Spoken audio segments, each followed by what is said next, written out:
सबसे पहले तो शायद आपके इल्म में हो कि हमारे शहर कराची में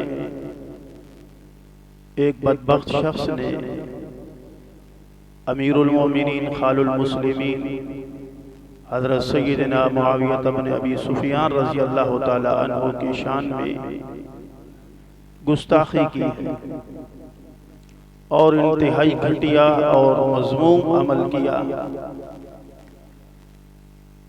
कि ऐसी उसकी गुफ्तगू है जो किसी आम शख्स के मुताल्लिक करना भी ज़ेब नहीं देता। ये सब जहालत की बातें हैं। हालांकि सहाबा का जो मकाम है वो बहुत बुलंद मकाम है। आज हम जो मुसलमान बैठे हैं ये सहाबा की कुर्बानियों की वजह से, कि उन सहाबा ने ये दीन बड़ी मेहनतों के साथ, बड़ी कुर्बानियों के साथ और इंतहाई दयानत व अमानत के साथ हम तक पहुंचाया है। इसीलिए रसूलुल्लाह सल्लल्लाहु अलैहि वसल्लम ने फरमाया था, बल्कि आप हर जुमे के खुतबे में इसको सुनते हैं, अल्लाह के नबी सल्लल्लाहु अलैहि वसल्लम ने इरशाद फरमाया, अल्लाह अल्लाह फी असहाबी। 2 मरतबा फरमाया अल्लाह अल्लाह फी असहाबी। ऐ लोगों, मेरे सहाबा के मामले में अल्लाह से डरना, मेरे सहाबा के मुताल्लिक अल्लाह से डरना। ला तत्तखिज़ूहुम मिन बादी गरबा, मेरे बाद मेरे सहाबा को बुरा मत कहना। और फिर फरमाया कि जिसको सहाबा के साथ मोहब्बत होगी उसे मेरे से मोहब्बत होगी। फमन अबग़ज़हुम फबिबुग़ज़ी अबग़ज़हु, जो मेरे किसी सहाबा से बुग़्ज़ रखेगा, दुश्मनी रखेगा, अदावत और कीना रखेगा, गोया कि वो रसूलुल्लाह सल्लल्लाहु अलैहि वसल्लम से कीना रखने वाला है। तो ये कुछ बदबख्त मखलूक है जो आले रसूल सल्लल्लाहु अलैहि वसल्लम की आड़ और पर्दे में सहाबा को बुरा कहते हैं। हालांकि हजरत मुआविया वो अजीमुल मर्तबत सहाबी रसूल हैं जिन्हें रसूलुल्लाह सल्लल्लाहु अलैहि वसल्लम का कातिबे वही होने का शर्फ हासिल है। सहाबा में से चंद एक सहाबा पढ़े लिखे थे जिनको रसूलुल्लाह सल्लल्लाहु अलैहि वसल्लम ने मुंतखब किया था कि वही जो कुरान उतरता है ये लिखा करो। उनमें से एक हजरत अमीर मुआविया रज़ी अल्लाह ताला बेईदी सफरा किरामिन बररा। और फिर हजरत मुआविया रज़ी अल्लाह ताला अन्हु रसूलुल्लाह सल्लल्लाहु अलैहि वसल्लम के बहुत करीबी रिश्तेदार हैं। हजरत मुआविया रज़ी अल्लाह ताला अन्हु ये अबू सुफियान के बेटे हैं और हजरत अबू सुफियान रज़ी अल्लाह ताला अन्हु रसूलुल्लाह सल्लल्लाहु अलैहि वसल्लम के ससुर हैं। हजरत अबू सुफियान की बेटी ये रसूलुल्लाह सल्लल्लाहु अलैहि वसल्लम के घर में आपकी ज़ौजे मोहतरमा है, आपकी घरवाली हैं, हम सब की अम्मी हैं। हजरत उम्मे हबीबा रज़ी अल्लाह ताला, रमला इनका नाम था, उम्मे हबीबा के नाम से मशहूर है। और उम्मे हबीबा के भाई कौन है? हजरत अमीर मुआविया रज़ी अल्लाह ताला। इसीलिए इन्हें खालुल मुस्लिमीन कहा जाता है कि मामू है उम्मत के। मेरी अम्मी का जो भाई वो मेरा मामू, तो हजरत हबीबा हमारी माँ, इनका भाई पूरी उम्मत का मामू। खालुल मुस्लिमीन हजरत अमीर मुआविया रज़ी अल्लाह ताला। और फिर उनकी बहुत खिदमात है। इन्होंने 64,65,000 मुरब्बा मील पर इस्लाम का झंडा लहराया है। 64,65,000 मुरब्बा मील पर इन्होंने इस्लामी हुकूमत कायम की है। और रसूलुल्लाह सल्लल्लाहु अलैहि वसल्लम ने इनके मुताल्लिक बहुत सारी दुआएं भी इरशाद फरमाई। आप अलैहिस्सलातु वस्सलाम को इनसे बड़ी मोहब्बत थी। रिवायत में मिलता है कि हजरत अमीर मुआविया रज़ी अल्लाह ताला अन्हु अपनी बहन हजरत उम्मे हबीबा से मिलने के लिए आए। रसूल सल्लल्लाहु अलैहि वसल्लम के घर आए, अपनी बहन के साथ बैठे बातें कर रहे हैं। रसूलुल्लाह सल्लल्लाहु अलैहि वसल्लम ऊपर से तशरीफ लाए। आप अलैहिस्सलातु वस्सलाम ने अपनी बीवी हजरत उम्मे हबीबा से पूछा, क्या हबीबा तुम मुआविया से कितना प्यार करती हो? तो हजरत उम्मे हबीबा ने अर्ज की, या रसूलल्लाह, जितना कोई एक बहन अपने भाई से प्यार करती है, मैं अपने भाई मुआविया से उससे भी ज्यादा प्यार करती हूं। तो रसूलुल्लाह सल्लल्लाहु अलैहि वसल्लम ने क्या फरमाया? आप अलैहिस्सलाम ने फरमाया, ऐ उम्मे हबीबा, मैं तुझसे भी ज्यादा मुआविया से प्यार करता हूं। तो इतनी महबूब हस्ती हैं रसूलुल्लाह सल्लल्लाहु अलैहि वसल्लम की, और इतनी उन्होंने दीन की खिदमत की। उनके मुताल्लिक एक चूड़ा चमार और नशई बैठ के बकवास करे तो इस अमल की जितनी मजम्मत की जाए वो कम है। और माज़अल्लाह अगर आप वीडियो देखें तो वैसी वह हयात कर रहा है, उसको कोई रोकने वाला, सामने लोग भी हाय हाय वाय वाय कर रहे हैं। ये जिहालत है इन लोगों की। इसलिए मेरे सहाबी पर तनकीद करने के लिए सहाबी होना जरूरी है कि उनके बराबर का तो हो, लेवल का तो हो, स्टेटस तो एक हो कम अज कम कि सहाबी है, उस पे कोई सहाबी बात करे तो भी बनता है। एक सहाबी पर आम जाहिल आदमी बात करे, ये कैसे हो सकता है? एक आलिम पर एक जाहिल आदमी बात नहीं कर सकता। इसलिए रिवायत में मिलता है, इख्तिलाफुल उलमा रहमतुन, उलमा का आपस में इख्तिलाफ ये अल्लाह की रहमत होती है कि इससे इल्म के बाब खुलते हैं। एक आलिम के लिए जब ये बात है तो सहाबी तो बहुत ऊंचा दर्जा है। जिस तरह अल्लाह ने अपने महबूब सल्लल्लाहु अलैहि वसल्लम की जात पर नबूवत को खत्म कर दिया, इसी तरह रसूलुल्लाह सल्लल्लाहु अलैहि वसल्लम की जो 1.25 लाख सहाबा की जमात है, अब दुनिया में कोई सहाबी नहीं और ना कोई सहाबी बन सकता है। जिस तरह अल्लाह पाक ने अंबिया की जमात का इंतखाब किया है, हजरत इंसान को पैदा करने के बाद अल्लाह ने 1.25 लाख अंबिया का इंतखाब किया। 1,24,000 का मुबेश अंबिया अलैहिस्सलातु वस्सलाम मबऊस फरमाया अल्लाह ने। इसलिए अल्लाह ने इन्नल्लाह हस्तफा, अल्लाह ने उनका इंतखाब किया है।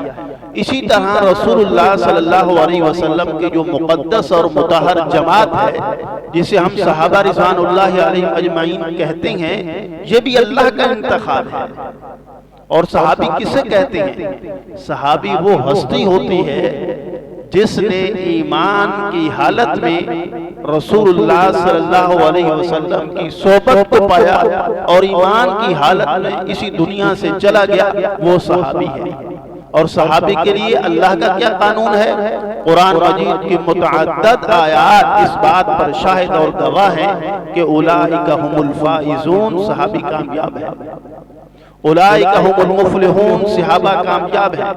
उलाइका हुमुर राशिदून, सहाबा रुश्द और हिदायत वाले हैं। उलाइका हुमुल मुमिनून हक्का, हक और सच वाली जमात वो सहाबा की जमात है। और अल्लाह ने एक आयत में वज़य्यनहू फी कुलूबिकुम, अल्लाह ने तमाम सहाबा के दिलों को टटोला तो उनमें सिवाय ईमान के और कुछ नहीं पाया। उन हस्तियों को कौन पहुंच सकता है? चाहे हजरत अबू बकर रज़ी अल्लाह ताला अन्हु, अबू बकर की अलिफ से लेकर हजरत अली की ये तक, अव्वल से आखिर तक तमाम सहाबा पक्के जन्नती हैं। ये अल्लाह का इलाहा है। लक़द रज़ियल्लाहु अनिल मुमिनीन रज़ियल्लाहु अन्हुम व रज़ू अन्हु, अल्लाह फरमाते हैं मैं उनसे राजी, वो मुझसे राजी। और ये चूड़ा चमार उन पे बातों करता है। तो ऐसे गुस्ताखों को लगाम देनी चाहिए। इससे माशरे में फितना और फसाद और फिरकावारियत बढ़ती है। अल्हम्दुलिल्लाह उलमा की कोशिश और मेहनत से उसको पाबंदे सलासल कर दिया गया है, उस पर केस हुआ है और वो थाने में है। अल्लाह उसे अंजाम तक पहुंचाएगा, क्योंकि सहाबा की गुस्ताखी बहुत बड़ा जुर्म है। एक आलिम के लिए हजरत कासिम नानोती रहमतुल्लाह अलैह फरमाते हैं, सहाबा का दर्जा तो बहुत बुलंद है। अगर एक आलिम है और उस आलिम दीन की तौहीन की जाए, बेजा तौकीर की जाए, उसके साथ अदावत और दुश्मनी रखी जाए, तो कासिम नानोतवी रहमतुल्लाह फरमाते हैं मुझे रब की किबरियाई की कसम, ऐसे शख्स का जब इंतकाल हो जाए उसको कब्र में रखो, और कब्र में मसरूम तरीका मैयत का रखने का कि उसकी करवट और जो है चेहरा वो किबले की रुख करना चाहिए। बाद लोगों को मैंने देखा मैयत रखते हैं सिर्फ चेहरा किबले की तरफ करते हैं, ये सही तरीका नहीं, पूरी इस करवट पे होना चाहिए कि किबले की तरफ उसका रुख रहे। तो हज़रत कासिम नानोतवी रहमतुल्लाह फरमाते हैं मुझे रब की कसम तुम उसको इस तरह कब्र में दफन करो और फिर दोबारा कब्र खोल के देखो तो जो आलिम का गुस्ताख होगा, उसका दुश्मन होगा, अल्लाह उस मैयत का चेहरा किबले से फेर देते हैं। ये तो आलिम के लिए है और सहाबा के लिए तो बहुत बुरा अमल है। अल्लाह ऐसे को हिदायत दे, अगर हिदायत उनके मुकद्दर में नहीं, हमारे मुआशरे को ऐसे नासूर से पाक फरमा दे। तो जो आयात मैंने पढ़ी गुज़श्ता जुमे में हमने बयान किया था अखलाक के सही कि जो बुरे अखलाक होते हैं, जो रूहानी बीमारियां हैं हमारी, जो दिल की बीमारियां हैं, उनमें पहली जो आयत में जिक्र की कि कि बुरे गुमान से बचो, बदगुमानी से बचो, क्योंकि बहुत सारी बदगुमानियां ये क्या है, गुनाह है, और बदगुमानी से इब्तदा होती है, फिर ये आगे बढ़ते बढ़ते कीना, हसद, अदावत, दुश्मनी, गीबत, तकब्बुर, गुस्सा यहाँ पहुंचती है। और जब ये बीमारियां गुस्से तक पहुंचती हैं फिर ये लावा फटता है और इससे फितना फसाद शुरू हो जाता है। तो ये हमारी अंदर की बीमारियां हैं और फिर ये तकब्बुर पैदा करती हैं। इसलिए अखलाक सय्या और अखलाक हसन ये दो मद्दे मुकाबिल है, अच्छे अखलाक, बुरे अखलाक। हमारा दीन हमें अच्छे अखलाक अपनाने की बहुत ज्यादा तालीम भी देता है, तरगीब भी देता है, तलकीन भी करता है कि एक मुसलमान के अखलाक कैसे होने चाहिए, खुसूसन अफ़्व दरगुज़र से काम लेना, दूसरे को माफ करना, और फरमाया वसीलुल अरहाम, खुसूसन अपने रिश्तेदारों के साथ सिला रहमी वाला मामला करना। रसूलुल्लाह सल्लल्लाहु अलैहि वसल्लम की जिंदगी के सैकड़ों की तादाद में वाक़यात हैं कि आपके साथ मक्के वालों ने कैसा कैसा जुल्म किया, लेकिन रसूलुल्लाह सल्लल्लाहु अलैहि वसल्लम ने हमेशा दरगुज़र से मुआफ़ी से काम किया। आप माफी को पसंद फरमाते थे, इसलिए अल्लाह ने फरमाया कि अल्लाह की ज़ात माफ करने वाली है और माफी को ही पसंद करने वाली है। रसूलुल्लाह सल्लल्लाहु अलैहि वसल्लम मदीना तैयबा में थे कि यमन का एक सरदार सुमामा बिन असाद, ये रसूलुल्लाह सल्लल्लाहु अलैहि वसल्लम का सख्त दुश्मन था। एक मरतबा ये रसूलुल्लाह सल्लल्लाहु अलैहि वसल्लम के कत्ल के इरादे से आया, लेकिन इसके चचा ने रसूलुल्लाह सल्लल्लाहु अलैहि वसल्लम को इतला कर दी। आप अलैहिस्सलातु वस्सलाम की तो अल्लाह ने हिफाजत फरमाई, लेकिन इसने हमला करके चंद सहाबा को शहीद कर दिया और भाग गया। फिर एक मरतबा ये मदीना के पास से गुजर रहा था और उम्रा करने के लिए जा रहा था, तो सहाबा की एक जमात ने इसे गिरफ्तार कर दिया। आप अलैहिस्सलातु वस्सलाम की खिदमत में लाए। आप अलैहिस्सलातु वस्सलाम ने फरमाया कि जिसे मस्जिद नबवी के सतून के साथ बांध दो। समामा बिन असाल सरदार था यमन का, उसको सतून के साथ बांध दिया।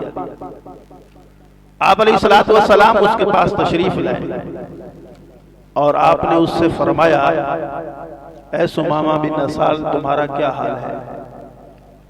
तो उसने बंदे होने की हालत में भी रसूलुल्लाह सल्लल्लाहु अलैहि वसल्लम को धमकी दी कि तक़्तुल तुक़्तल दमी, मुझे कत्ल करोगे ना तो तुम भी कत्ल किए जाओगे। मैं कोई लावारिस नहीं हूं, मेरे पीछे पूरी बिरादरी है, कौम है, कबीला है, मैं सरदार हूं, और अगर माफ कर दोगे तो मुझे शाकिर पाओगे। रसूलुल्लाह सल्लल्लाहु अलैहि वसल्लम मुस्कुरा दिए। आप अलैहिस्सलातु वस्सलाम ने सहाबा से फरमाया, इस कैदी की खूब आओ भगत करो, खिदमत करो। आप घर तशरीफ ले गए, बीबियों से फरमाया कि जो खाना वगैरह है तो मेरे इस कैदी के लिए भेजो।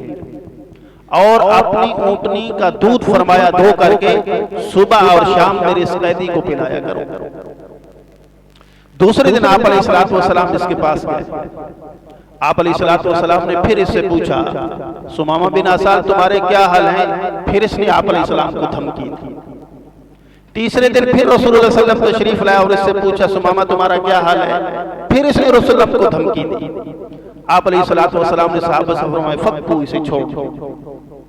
उसको छोड़ दिया। अब वो जो बाहर निकला मदीने से, गुस्ल किया, साफ सुथरा हुआ और रसूलुल्लाह सल्लल्लाहु अलैहि वसल्लम की खिदमत में हाजिर हुआ और आकर के कहने लगा, या रसूलुल्लाह, अभी तक मेरे नजदीक आपके चेहरे से माज़अल्लाह कोई चेहरा मबगूज नहीं था, लेकिन अब मेरा ये हाल है कि आपके चेहरे से मुझे अब ज्यादा कोई महबूब चेहरा नहीं, ये आपकी माफी की वजह से, या आपका दरगुजर करना, माफ कर देना इस वजह से है। फिर उसने कलमा पढ़ा, वापस अपने इलाके में गया, तो फिर वहां से उम्रे के लिए गया। जब ये मक्का पहुंचा तो उनको पता चला कि सुमामा तो मुसलमान हो गए। उन्होंने इसको ताना दिया और इसको कत्ल करने की कोशिश की। तो ये वहां से जब वापस आया तो इसने जो खाना था, गल्ला था, वो यमन से आता था, वो मुशरिकीन मक्का का रोक दिया। अब उनमें कहत पड़ गया, भूख से बलबलाने लगे। सुमामा ने कहा, मैं तो उस वक्त तक तुम्हें गल्ले का एक दाना नहीं भेजूंगा जब तक मेरे रसूल सल्लल्लाहु अलैहि वसल्लम मुझे इजाजत नहीं देंगे। तो मुशरिकीन मक्का के एक वफद आया आप अलैहिस्सलातु वस्सलाम की खिदमत में कि या रसूलल्लाह, अपने साथी से आप फरमाइए कि हमारा गल्ला छोड़े, आप ही की हम नस्ल हैं, आप ही का खानदान है, आप ही की कौम और बरादरी है, आप रहम फरमाइए, हमारा गल्ला खुलवाइए। तो फिर रसूलुल्लाह सल्लल्लाहु अलैहि वसल्लम के कहने की वजह से उसने गल्ला छोड़ा। तो ये रसूलुल्लाह सल्लल्लाहु अलैहि वसल्लम ने सब अपनी उम्मत को तालीम के लिए इरशाद फरमाया कि इंसान के अंदर जब अखलाक सही आते हैं, बुरे अखलाक आते हैं, फिर ये आगे बढ़ते चले जाते हैं। इसलिए इस्लाम, नबी अलैहिस्सलातु वस्सलाम का फरमान हमें ये बताता है, शरीयत हमें हुक्म करती है कि हम माफी वाला मामला करें। एक यहूदी था ज़ैद बिन साना, वो कहता है कि मैं इस कोशिश में था कि रसूलुल्लाह सल्लल्लाहु अलैहि वसल्लम के दो इम्तिहान कर, और फरमाया कि एक आलिम भी था। पहली चीज वो कहता था कि मैं ये अलामत और निशानी देखना चाहता हूं कि जो पैगंबर होता है उसका गजब और हिल्म, उसका हिल्म हमेशा उसके गुस्से और गजब पर गालिब रहता है। दूसरा कि उसके साथ कोई जितनी ज्यादती की जाए, जितनी बुराई की जाए, वो सामने से तहम्मुल और बुर्दबारी का काम लेता है। ये यहूदी खुद कहता है कि एक दिन मैं रसूलुल्लाह के पास गया तो एक बुद्धू आया आपके पास, और बुद्धू ने आकर के कहा कि या रसूलुल्लाह, मैं भी भूखा, मेरी कौम भी भूखी है, आप हमारी मदद फरमाइए। आप अलैहिस्सलातु वस्सलाम ने हजरत अली से फरमाया, कुछ है तो उसे दो। हजरत अली रजी अल्लाह तआला अन्हु ने कहा, रसूलुल्लाह हमारे पास तो कुछ नहीं है। कहता है ये मौका मुझे मिला। मैं फौरन बोला कि मैं आपको सोना देता हूं, लेकिन जब खजूर का मौसम आएगा तो खजूर बदले में मुझे देना। इसने 80 मिस्काल सोना दिया। एक मिस्काल 4.5 माशे का होता है। रसूल सल्लल्लाहु अलैहि वसल्लम ने वो सोना लेके इस बुद्धू को दे दिया। ये यहूदी कहता है कि जब खजूरों का मौसम आया, मुझे लेने की जो तारीख थी, डेट थी, वो आई, उससे 2 से 3 दिन पहले मैं आपके पास चला गया। आप अलैहिस्सलातु वस्सलाम एक जनाजा पढ़ा के एक दीवार के साए में बैठे थे। मैं गया और मैंने जाके सख्ती की कि मेरा वक्त आ चुका है, मेरा जो कर्ज लिया हुआ है वो कर्ज वापस लौटाइए। कहता है मैंने इतनी सख्ती की कि मैंने माज़अल्लाह रसूलुल्लाह की गरीबान से पकड़ ली। हजरत उमर रज़ी अल्लाह तआला अन्हु पास खड़े थे। उन्होंने कहा है बदबख्त कहीं का, अगर मुझे रसूल सल्लल्लाहु अलैहि वसल्लम का लिहाज ना होता तो उमर की तलवार तेरी गर्दन काट देती।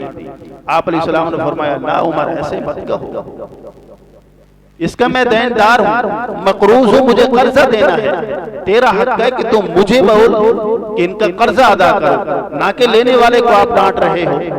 फिर आप अलैहिस्सलातु वस्सलाम ने फरमाया जाओ इसको खजूरें दे दो और 20 मिसकाल इसको 20 साल ज्यादा करके दे। कहते उन्होंने मुझे खजूरें दी, 20 साल ज्यादा दिए। मैंने पूछा ये क्यों? उन्होंने कहा कि आपका हुक्म है कि मैंने आपके साथ ज्यादती की है, इस वजह से अल्लाह के नबी ने फरमाया कि 20 साल ज्यादा करके दे दो। कहता है फिर मैं इस्लाम ले आया, क्योंकि इस्लाम की खूबी क्या है? माफी तलाफी करना, दरगुजर करना, एक दूसरे के साथ अगर कोई बुराई कर रहा है तो भी उसके साथ अच्छाई करना। इसलिए आपने फरमाया जो तुम्हारे साथ तोड़ता है तुम उसके साथ जोड़ लो। और खुसूसन इस हदीस में जो फरमाया या अय्युहन्नास अफ्शुस सलाम, सलाम को आम करो, व अतइमुत ताआम, खाना खिलाओ, और वसिलुल अरहाम, अपने रिश्तेदारों के साथ सिला रहमी से पेश आओ। खुसूसन हमारे यहाँ थोड़ी थोड़ी बात पर इतनी जुदाइयां पड़ जाती हैं कि बातचीत खत्म हो जाती है। रिश्ता काटना ये बहुत बड़ा गुनाह है। रिश्तेदारी को काटना, कता ताल्लुकी करना ये बहुत बड़ा गुनाह है। इसलिए फरमाया कि जो चंद रातें हैं जिनमें अल्लाह अपने बेशुमार बंदों की मग़फ़िरत फरमाते हैं, उनमें से कुछ हैं कि उस रात में वो महरूम रहते हैं। उनमें से एक वो है जो कता ताल्लुकी करने वाला है, अपने रिश्तों को तोड़ने वाला है। अपने रिश्तों को हमेशा जोड़ के रखना चाहिए, और ये तभी होता है जब किसी का एहसास हो, जब इंसान की जिंदगी में दीन हो, तो जब नबी अलैहिस्सलातु वस्सलाम की सुन्नत और तरीका पेश नजर हो। देखो ये हमारा जिस्म है, आंख का अपना काम है, हाथ का अपना काम है। अब ये एक दूसरे की जिद्दें हैं। हमारी आंख है ये देखने के लिए है, हाथ है ये चलने के लिए है, कुछ लेने के लिए है, पकड़ने के लिए है। इसी तरह दूसरे दीगर अज़ा है, ये एक दूसरे की जिद है। आंख जो है वो बोल नहीं सकती, हाथ देख नहीं सकते। ये आंख देख रही है, आगे ये हाथ काम कर रहे हैं।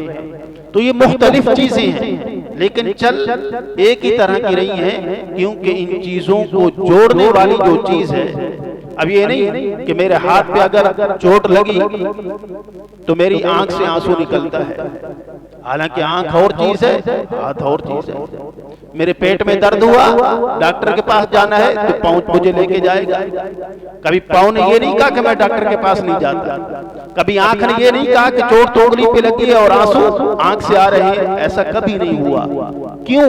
कि ये हैं तो आपस में जिद्दैन, एक दूसरे के मुखालिफ। क्योंकि हाथ में जो चीज है वो आंख में नहीं, आंख में जो है वो हाथ में नहीं। लेकिन इन सब चीजों को एक चीज ने जोड़ दिया, और वो चीज क्या है? वो रूह है। वो क्या है? रूह है। इस रूह ने सारी जिद्दों को एक कर दिया है, यकजान कर दिया है। जब रूह निकल जाती है फिर ये चीजें भी वो काम नहीं करती हैं। तो इसी तरह ये हमारा मुआशरा है। अब ये सारी चीजें कब होंगी? जब हमारे अंदर दीनदारी होगी, जब नबी की सुन्नत और तरीका होगा। अगर घर के अंदर दीन होगा तो फिर एक दूसरे का एहसास होगा। अगर जिस तरह ये हमारे आज़ा मुख्तलिफ हैं, इसी तरह घर के अफराद भी मुख्तलिफ हैं। जो बाप है वो बेटा नहीं, जो बेटा है वो बाप नहीं, बहन माँ नहीं, माँ बहन नहीं, मुख्तलिफ हैं। लेकिन उन सारी चीजों को जोड़ने वाली क्या चीज है? वो नबी की सुन्नत है, नबी का तरीका है। जब नबी के तरीके हमारी जिंदगियों में आएंगे, नबी की सुन्नत हमारी जिंदगी में आएगी, तो उस वक्त फिर ये वासिलुल अरहाम आसान हो जाएगा, दीन पर चलना आसान हो जाएगा, माशरे के जो बिगाड़ है वो खत्म हो जाएंगे। अल्लाह से दुआ है कि अल्लाह हम सबको मुकम्मल दीन पर चलने की तौफीक अता फरमाए।